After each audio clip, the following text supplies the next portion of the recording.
Hello, എല്ലാവർക്കും എൻ്റെ വീഡിയോയിലേക്ക് സ്വാഗതം. ഇന്നൊരു നാടൻ കോഴി റെസിപ്പി ആയിട്ടാണ് ഞാൻ ഇന്ന് വന്നത്. സംഭവം പലരും പല രീതിയിൽ വെക്കുമായിരിക്കും. ഞാൻ എൻ്റെതായ ഒരു രീതിയിലാണ് വെക്കുന്നത്.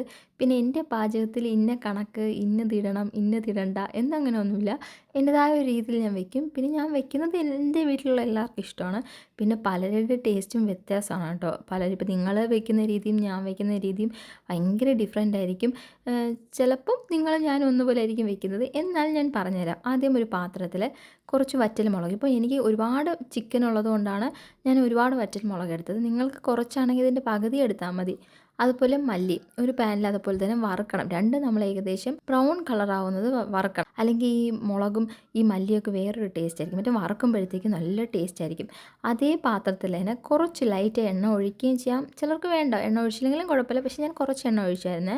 എണ്ണ ഒഴിച്ചിട്ട് കുറച്ച് തേങ്ങ, കുറച്ച് നിറയെ നിങ്ങൾക്ക് ആവശ്യത്തിന് തേങ്ങ എടുക്കാം കേട്ടോ. അപ്പോൾ തേങ്ങ എടുത്ത് കുറച്ച് ബ്രൗൺ കളർ ആകുമ്പോഴത്തേക്കും നമ്മുടെ വെളുത്തുള്ളി കൂടെ ഇടണം. വെളുത്തുള്ളി ഒരു 5 മിനിറ്റ് ലോ ഫ്ലെയിമിൽ തന്നെ ഇരുന്ന് വറുത്തോട്ടെ. ആ സമയമാകുമ്പം കുറച്ച് പെരിഞ്ചീരകം കൂടെ ഇടണം. അതൊരു 5 മിനിറ്റ് വറുക്കുമ്പോഴത്തേക്കും പെരിഞ്ചീരകവും ഏകദേശം നമുക്ക് നല്ല ബ്രൗൺ കളറൊക്കെ ആവും. എന്നിട്ട് നമ്മൾ വെച്ചിരിക്കുന്ന മല്ലിയും മുളകൊക്കെ തട്ടി അവസാനം കുറച്ച് കറിവേപ്പിലയും കൂടെ ഇടുമ്പോഴത്തേക്കും നമ്മളെ മസാല ഇവിടെ റെഡിയാവും. എന്നിട്ട് ഇത് നമ്മൾ നല്ല ചൂടാറിയ ശേഷം മാത്രമേ മിക്സിയിലിട്ട് അടിക്കാൻ പാടുള്ളൂ.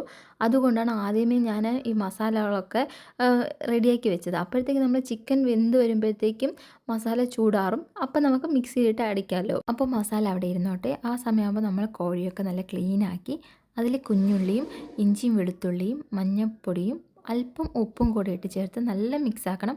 പിന്നെ കുറച്ച് വെള്ളം ഒഴിച്ചാൽ മതി. കാരണം ചിക്കനിൽ ആവശ്യത്തിന് വെള്ളം വരുന്നതുകൊണ്ട് നമ്മൾ കുറച്ച് വെള്ളം ഒഴിച്ചാൽ മതി. അല്ലെങ്കിൽ നമ്മൾ കുക്കറിൽ വെക്കുന്ന സമയമാകുമ്പോൾ ഒരുപാട് വെള്ളം വരും. പിന്നെ നമ്മൾ വിസിലടിക്കുമ്പോഴത്തേക്ക് ഈ വെള്ളം 4 സൈഡിൽ പോകേണ്ട ഒരു സാധ്യത വളരെ കൂടുതലാണ്. ഒരു കാര്യം, ഇത് കണ്ടിട്ടിരിക്കുന്ന പലർക്കും സംശയം കാണും, നാടൻ കോഴിയും ബ്രോയിലർ കോഴിയും ഒന്നാണെന്ന്.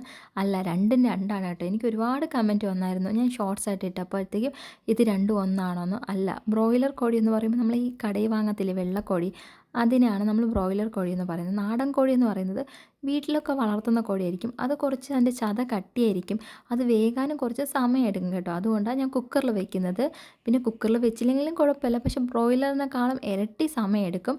ഞാനിപ്പോൾ ഇത് 6 വിസിലാണ് വെക്കുന്നത്. പിന്നെ ഓരോരുത്തരുടെ കോഴി ഡിപ്പെൻഡ് ചെയ്തിരിക്കും. ചിലരുടെ കോഴിക്ക് ചത ഭയങ്കര കട്ടിയാണെങ്കിൽ 6നേക്കാളും കൂടുതൽ വരും. ചിലർക്ക് നൈസാണെങ്കിൽ 6നേക്കാളും കുറവ് മതി. എനിക്കിപ്പോൾ 6 ആയതുകൊണ്ട് കറക്റ്റായിട്ട് വന്നു കേട്ടോ. അതങ്ങനെ വെന്തഴുവിയോ ഒന്നും ചെയ്തില്ല.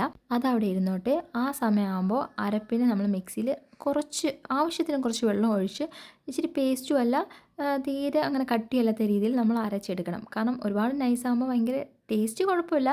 എന്നാലും നമ്മൾ കുറച്ച് തരിതരിയായിട്ട് കിടക്കുന്നത് കുറച്ചൊരു ടേസ്റ്റ് ആയിരിക്കും. എന്നിട്ട് ഞാനാണെങ്കിൽ 2 കുക്കറിലായിട്ടാണ് വെച്ചത്. കാരണം ഒരു കുക്കറിൽ തികയാത്തത് കൊണ്ട് പറ്റത്തില്ല. അതുകൊണ്ട് 2 കുക്കറിലായിട്ട് വെച്ചു. ഒരു ഉരുളിയിൽ തട്ടിയ ശേഷം, കാരണം പിന്നെ അരപ്പ് ചേർക്കുമ്പോൾ രണ്ട് ടേസ്റ്റ് ആവാൻ പാടില്ലല്ലോ. അതുകൊണ്ട് ഒരു ഉരുളിയിൽ വെച്ച ശേഷം പിന്നെ നമ്മൾ അരച്ച് വെച്ചിരിക്കുന്ന അരപ്പും കൂടെ അതിൽ തട്ടണം. വേണമെങ്കിൽ നിങ്ങൾക്ക് വെള്ളം ചേർക്കാം. ഇപ്പം അത്യാവശ്യം ഈ ചിക്കനിൽ വെള്ളമുണ്ട്. പിന്നെ ഇത് വെറുതെ ഇരുന്ന് വേകുമ്പോഴത്തേക്കും വെറുതെ ടേസ്റ്റ് പോവും. അതുകൊണ്ടാണ് ഞാൻ അതിൽ വെള്ളം ഒഴിക്കാത്തത്. വേണമെങ്കിൽ നിങ്ങൾക്ക് കുറച്ച് വെള്ളം ഒഴിക്കാം. ഇത് ഒരു 5 മിനിറ്റൊക്കെ ഹൈ ഫ്ലെയിമിൽ ഇരിക്കുമ്പോഴത്തേക്കും ഏകദേശം അരപ്പ് 4 സൈഡും വന്ന് നല്ല രുചിയായിരിക്കും കഴിക്കാൻ വേണ്ടി. ഒരു 5 മിനിറ്റ് ഹൈ ഫ്ലെയിമിൽ വെച്ച ശേഷം പിന്നെ നമ്മൾ ഒരു 5 മിനിറ്റ് ലോ ഫ്ലെയിമിൽ വെച്ചാൽ മതി. ഇതിനിടയിൽ നിങ്ങൾക്ക് ഗരം മസാലയും കുറച്ച് കുരുമുളക് പൊടിയും കൂടെ ഇടാം. പിന്നെ ഇഷ്ടമുള്ളവർക്ക് കടു വറുക്കാം. പിന്നെ ഞങ്ങളിവിടെ ആരും ഈ ചിക്കനിൽ കടു വറുക്കാറില്ല. അങ്ങനെ എനിക്കൊരുപാട് കമൻറ്റ് ഒന്നും കടു വറുക്കുമ്പോൾ കുറച്ചുകൂടി ടേസ്റ്റ് എത്തുമെന്ന്. അതുകൊണ്ടാണ് ഞാൻ നിങ്ങളടുത്ത് പറഞ്ഞത്. ഞങ്ങൾ ചിക്കനുള്ള അങ്ങനെയുള്ള സാധനങ്ങൾ കടു വറുക്കാറില്ല. എന്തായാലും ചിക്കൻ കറി അടിപൊളിയാണ്. ദോശയോട്, അപ്പത്തിനോട്, പുട്ടിനോടൊക്കെ കഴിക്കാൻ ഭയങ്കര ടേസ്റ്റ് ആയിരിക്കും.